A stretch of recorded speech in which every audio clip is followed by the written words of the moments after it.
Sachez que plus vous nous brimez, plus on a matière, on a les arguments nécessaires pour sortir dans la rue et pour réclamer notre pouvoir. Ce pouvoir-là qui est capable d'allumer le feu est venir accuser quelqu'un d'autre de l'avoir allumé à sa place. Aujourd'hui, notre hospitalité, nous payons le prix fort de notre hospitalité. Vous croyez que la nouvelle génération qui arrive, nous allons vous laisser? Le Libanais ne sera jamais une ethnie en Côte d'Ivoire. Mettez ça dans votre crâne là. Chers partisans, écoutez ces vérités. Mais surtout, aimez, commentez et partagez. Préparons-nous à nous dresser contre toutes ces injustices criantes. Nous nous battrons pour notre survie. Rappelez-vous, quand on sort, tant que ce dictateur ne tombe pas, on rentre pas. On sort pour descendre ce pouvoir, rien ni personne ne doit nous détourner de cet objectif. Écoute jusqu'à la fin. Chers partisans, ici votre partisane ivoirienne. Nous sommes à un point très important pour l'avenir de notre pays. Il faut que nous restions concentrés. Il faut que nous restions sereins pour que nous puissions affronter cette étape avec dignité. Ici, je vais vous parler de certains points très essentiels pour que nous ne nous détournions pas des objectifs fondamentaux. On a vu ces derniers temps la libération de certains prisonniers. Ceci était pour créer le buzz, pour faire en sorte que les jeunes se détournent des objectifs fondamentaux. Les jeunes se détournent de la préparation à la libération de leur pays. On a fait sortir d'abord l'influenceuse Mabio de prison. Ça n'a pas eu le buzz escompté. On a fait sortir l'influenceur Apuchou de prison. Ça n'a pas eu le buzz escompté. Maintenant, on fait sortir le mollard de prison. Quel est l'objectif fondamental de cette sortie brève de prison, de cette sortie avant terme de prison? Parce que nous savons tous que lorsque on commet une infraction ou un homicide involontaire, selon le droit ivoirien, il faut au moins 3 mois à 3 ans de prison pour la personne qui a commis ce déboire-là. Est-ce que Moula a fait ce temps imparti? Quelles sont les preuves pour nous permettre de suivre le dossier convenablement? Parce qu'on ne parle pas là d'une personne lambda, on parle d'un personnage public. Nous n'en voulons pas à Moula parce que ce qui lui est arrivé peut arriver à n'importe qui est automobiliste ou qui prend la voiture, qui conduit tous les jours pour se rendre d'un point A à un point B. Mais ce qu'on dénonce ici, c'est l'attitude du gouvernement face à ce genre d'action. C'est l'injustice que subissent les Ivoiriens lambda. C'est le manque d'application, la violation des droits fondamentaux de la Constitution, la non-application de la loi. Et c'est très grave. Parce que ce qui est arrivé à cette femme-là, ça peut arriver demain à nos frères, à nos sœurs, à nous-mêmes. Qu'allons-nous devenir le jour où ce genre d'action nous arrive? Est-ce qu'on va aimer que ce genre d'action se passe dans une totale injustice si ça nous arrive? Ça, c'est la question. Donc, la sortie de prison de Moula n'est pas anodine. C'est fait à dessein pour nous détourner des objectifs importants. Alors, chers jeunes, j'aimerais attirer votre attention afin que vous restiez concentrés, que vous restiez mobiles et que vous mettiez vos léquets de côté. Parce que on doit être concentré pour libérer notre pays. C'est l'objectif fondamental. C'est vraiment l'objectif fondamental. On a vu également que le gouvernement ne lésine pas sur les moyens pour détourner la jeunesse, pour l'abêtir profondément à travers l'organisation de certains buzz qui sont très inutiles pour notre destinée, pour notre destin. On a vu ces temps-ci un buzz organisé avec le chanteur Sidiki Diabaté. Ils savent que à l'heure actuelle, les Ivoiriens sont tellement concentrés sur la politique que si un chanteur étranger vient faire un concert dans notre pays, ça risque de créer les problèmes que c'est en train de créer en ce moment. Ils savent qu'une grande partie de la population ne sera pas d'accord avec ça. Qui plus est, si c'est un Malien qui est très proche du régime. Mais là, comme par magie, Sidiki Diabaté sort de nulle part et parle de concert en Côte d'Ivoire en hommage à un président ou à un chef d'État qui est en train de finir son mandat anticonstitutionnel et qui s'apprêtent à briguer un autre mandat. Question, quel est leur intérêt? Qu'est-ce qu'ils veulent créer? Nous devons nous poser les bonnes questions. À côté de ça, on organise un clash comme pour distraire le peuple entre Sidiki Diabaté et Desbordeaux. Desbordeaux qui, comme d'habitude, est toujours dans son rôle. Attaquer Sidiki Diabaté, ça ne date pas d'aujourd'hui. Attaquer Sidiki Diabaté et faire semblant de faire les éloges du président malien Assimi Goïta. Mais Desbordeaux, ça fait des années maintenant que le peuple malien, frère, lutte contre le terrorisme, lutte pour défendre ses frontières. Tu n'as jamais parlé de ça. Tu n'as jamais parlé de ça. Non. Et aujourd'hui, comme par magie, quand tu veux attaquer Sidiki Diabaté, tu lui demandes d'aller s'occuper des affaires du pays. Desbordeaux, nous sommes très concentrés et nous connaissons très bien les manœuvres de ce pouvoir-là. Ce pouvoir-là qui est capable d'allumer le feu et venir accuser quelqu'un d'autre de l'avoir allumé à sa place. Donc ce pouvoir-là qui chauffe qui souffle le chaud et le froid. Ce pouvoir-là est capable d'envoyer quelqu'un encenser un président qui déteste et d'envoyer une autre personne pour attaquer la personne qui encense la personne qui déteste. Vous voyez comment c'est compliqué, non? C'est comme ça, leurs stratégies sont mélangées. C'est comme ça, ils ont des stratégies endiablées. C'est comme ça, ils ont des stratégies de manipulation. Voilà. Donc, ne croyez pas que parce que Desbordeaux aujourd'hui fait semblant d'encenser Assimi Goïta, ça veut dire qu'il est du côté du peuple. Non. Ils ont payé Desbordeaux et il fait tout ça à dessein pour distraire la population. Alors, chers jeunes, restons concentrés, restons sereins.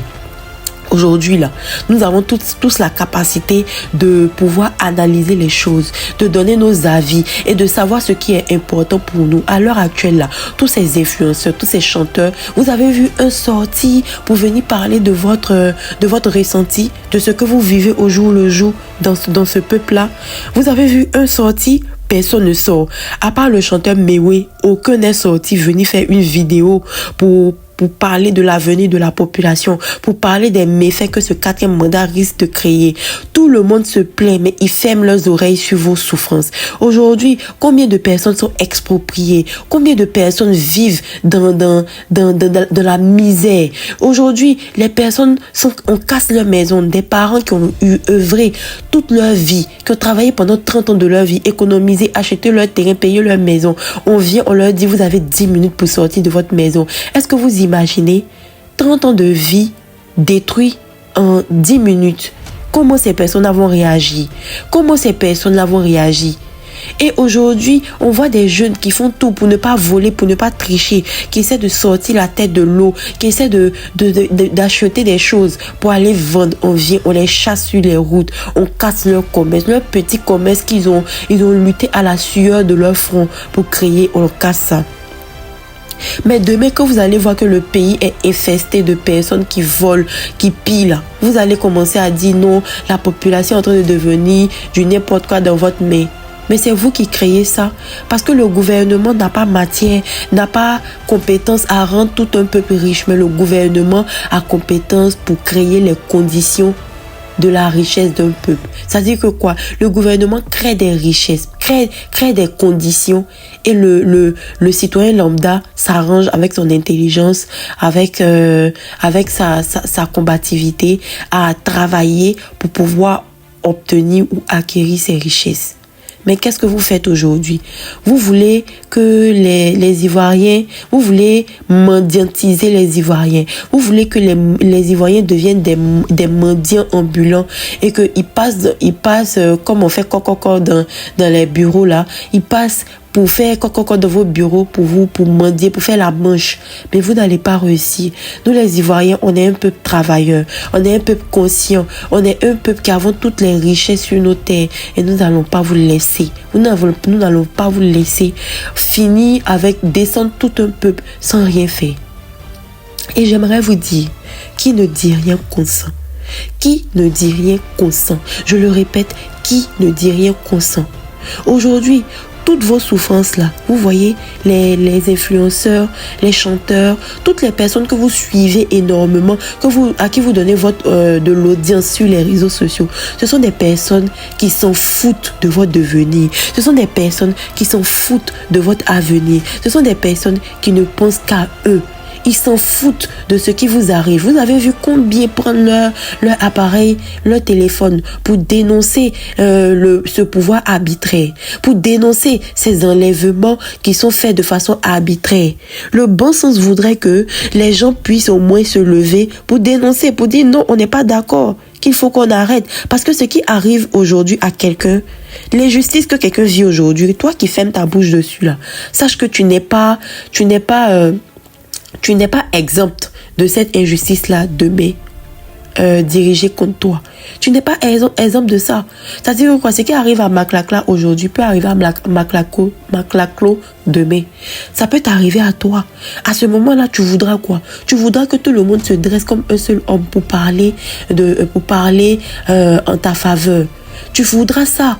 Aujourd'hui, les influenceurs, vous êtes de grands hypocrites. Vous êtes les plus méchants. Les chanteurs aussi. Vous êtes les plus méchants. Vous êtes les plus hypocrites. Quand il s'agit de venir vers les peuples pour vendre vos tickets, pour vous enrichir, pour vendre vos tickets de vos spectacles, là, tout le monde parle. Mais quand il s'agit de parler de ce que la population est en train d'endurer, vous fermez tous la bouche et vous arguez de façon hypocrite. Ah, nous on fait pas la politique. Nous on fait pas la politique. Mais c'est la politique qui vous fait, non? Quand le peuple est en train de mourir, là, c'est la politique. Quand le peuple n'arrive pas à créer des commerces, commence à entreprendre et que le gouvernement vient casser ça, ou bien le gouvernement vient taxer abusivement ces différents commerces là, c'est quoi? C'est la politique. Ou bien, vous n'êtes pas fatigué de traîner dans les bureaux au lieu de vendre vos tickets normalement, comme tous les artistes, comme tous les influenceurs font pour organiser leurs événements. Vous n'êtes pas fatigué d'aller faire la manche dans les bureaux des gens. Est-ce que vous pensez que c'est normal? On vous a tellement traduit en mendiant que vous croyez que maintenant, le fait de partir dans des bureaux pour quémander l'argent là, c'est normal. Ce n'est pas normal. Un pays là, le gouvernement ne peut pas faire en sorte que tout le monde devienne riche, mais le gouvernement peut créer des conditions pour que les gens ne s'appauvrissent pas, pour que les gens puissent vivre normalement. Parce que c'est notre terre, c'est nous qui leur donnons mandat pour faire ce qu'ils sont en train de faire aujourd'hui. C'est nous qui leur donnons mandat pour ça. Mais non, au lieu de ça, vous êtes là, vous vous en foutez, vous vivez votre vie et c'est nous qui vous enrichissons, c'est nous qui vous donnons des vues sur les réseaux sociaux, c'est nous qui partons faire dans vos cérémonies à 2 balles là, et quand il s'agit de parler de ce que la population est en train de vivre, vous vous en foutez. Vous vous en foutez. Il n'y a pas un artiste concret, droit dans ses bottes, qui a parlé comme l'artiste Mewe a fait.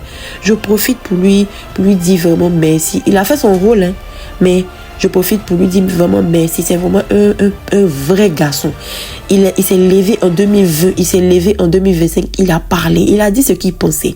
Et c'est ça un vrai artiste. Vous n'êtes pas obligé d'aller insulter le gouvernement. Vous pouvez juste faire un mot, dénoncer, c'est tout ce qu'on vous demande. Dénoncer. Mais non, chacun tourne le regard. Il s'occupe d'autres choses, de tout, sauf de ce qui arrive au peuple. C'est de l'hypocrisie, c'est de la lâcheté. Mais sachez que qui ne dit rien consent. Ceux qui ne se sont pas battus aux côtés du peuple, là, ils auront leur rétribution. Et nous sommes prêts pour ça. Ne vous inquiétez même pas. J'en viens à un autre sujet qui est très important, qui est la suppression du compte YouTube de Johnny Pacheco. Je trouve que c'est quand même un abus de supprimer 3 comptes YouTube en l'espace de moins de 2 semaines et de ne même pas envoyer un avertissement à la personne pour lui signifier les abus qu'il a commis ou pour lui faire un avertissement. Ça veut dire que le gouvernement en place met tout en œuvre pour pouvoir empêcher les gens de parler, pour pouvoir l'empêcher de parler. La question qu'on est amené à se poser, c'est pourquoi le gouvernement met autant de moyens pour pouvoir faire taire Johnny Pacheco? Cela sous-entend peut-être que ce qu'il dit est vraiment réel. Vous avez peur des vérités qui peuvent sortir. Vous avez peur que, en vrai, ce qui sort là, ce sont des choses qui vous accablent énormément. Si vous passez par tous les moyens pour qu'ils se taisent, Ça veut dire que ce qu'il dit, c'est véridique. C'est véridique. C'est véridique. Honte à vous. Mais si vous voulez là, supprimer 1000 comptes. À chaque fois qu'il va crier là, on va aller l'écouter. Vous avez supprimé ces comptes. Mais ça l'a pas empêché de faire la même audience avec un compte de près de 40 000 abonnés. Pareil que avec l'autre compte de près de 500 000 abonnés. Vous avez vu, non? Vous avez vu comment les Ivoiriens sont décidés à en finir avec votre pouvoir moribond, avec votre pouvoir dictateur. Vous avez vu? En quelques jours, 5 jours, il a eu 40 000 abonnés. Mais regardez l'audience. Il fait un direct, près de 200 000 personnes ont regardé le direct. Est-ce que vous imaginez?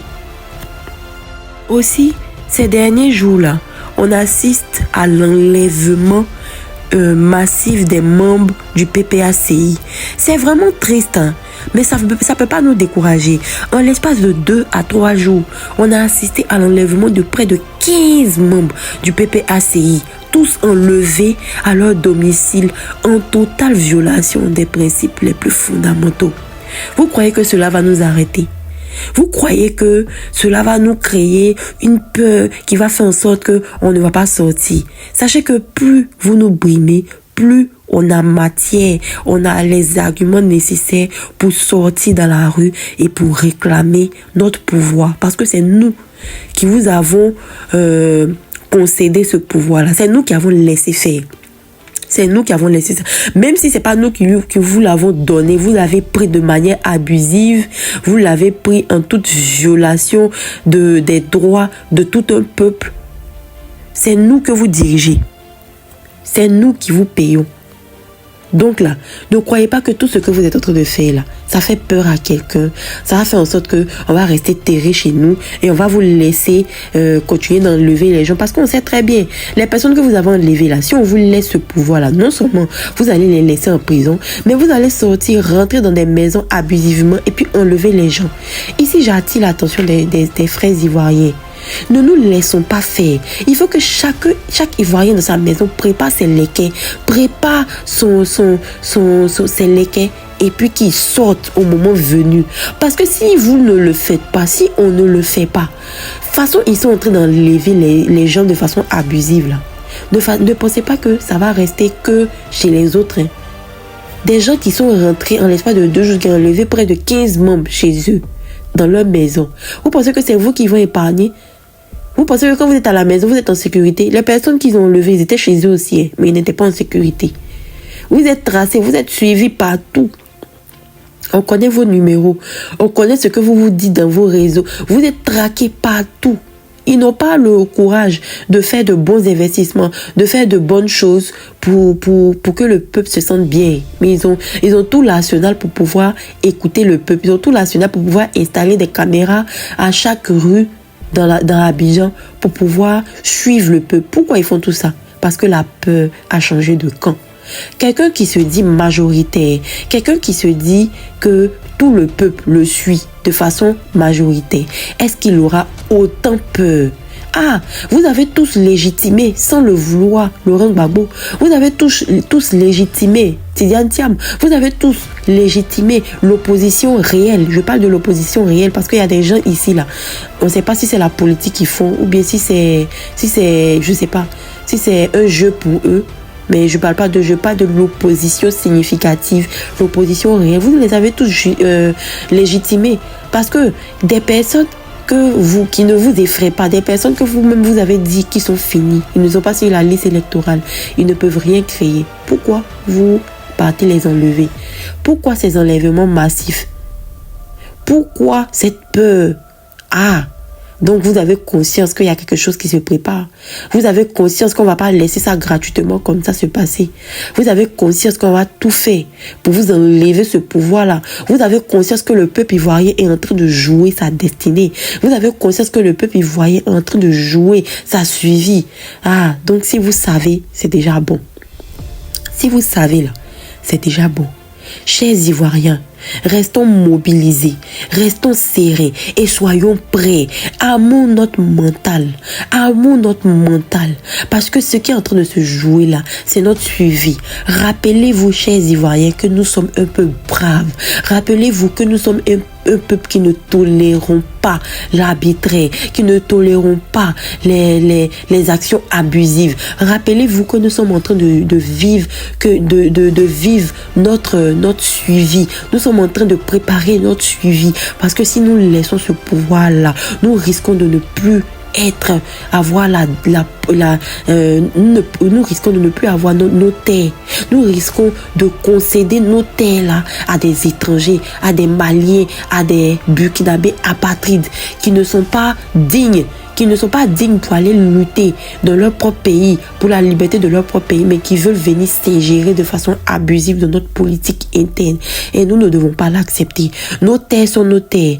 Aucun Ivoirien ne peut se lever aujourd'hui pour aller faire la politique au Bénin, au Burkina, au Mali. Si nous allons nous installer là-bas, nous allons faire nos affaires et nous allons rentrer chez nous tranquillement. Ou bien nous allons envoyer nos capitaux pour développer notre pays. Mais nous n'allons pas partir là-bas et commencer à faire la politique au même titre qu'un Malien, qu'un Burkinabé, qu'un Sénégalais ou que dis-je, qu'un Béninois.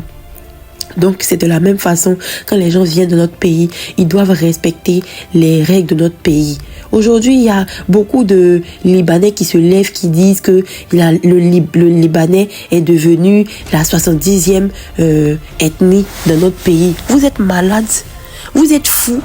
Il y a un Ivoirien qui peut se lever pour aller à Beyrouth pour dire que le Sénoufo, le Djimini, le Bété est la quelle ethnie au Liban. Vous êtes malade. C'est-à-dire qu'on vous a donné tellement le bras, on vous a concédé tellement de choses que vous êtes en train de vouloir nous avaler maintenant. Vous voulez vous imposer dans notre pays. Mais tout ça là, ça va finir. Vous les Libanais, vous ne payez rien pour attendre. Vous pensez que toutes vos stratégies de manipulation, tous les petits dons que vous faites pour endormir la population, en les pillant, en vendant la drogue en trans dans notre pays là, vous pensez que nous on voit pas ça? Vous pensez que nous on voit pas ça? Vous pensez que c'est encore la population qui se faisait manipuler autant jadis là qui est encore là? Nous les jeunes d'aujourd'hui, nous sommes réveillés. Nous savons très bien vos stratégies. Nous savons que vous donnez par la main droite et vous prenez par la main gauche. Mais ce que vous prenez là, c'est ultra supérieur à ce que vous donnez. C'est dans notre pays qu'un Libanais peut se lever, gifler une Ivoirienne ou bien la lancer par la fenêtre pour faire des crimes abusifs et puis personne ne parle. Notre pays, qu'un Libanais peut aller en justice avec un Ivoirien et qui plus est fautif et l'Ivoirien paie le procès et c'est le Libanais qui gagne. Aujourd'hui, notre hospitalité, nous payons le prix fort de notre hospitalité. Vous croyez que la nouvelle génération qui arrive, nous allons vous laisser? Le Libanais ne sera jamais une ethnie en Côte d'Ivoire. Mettez ça dans votre crâne là.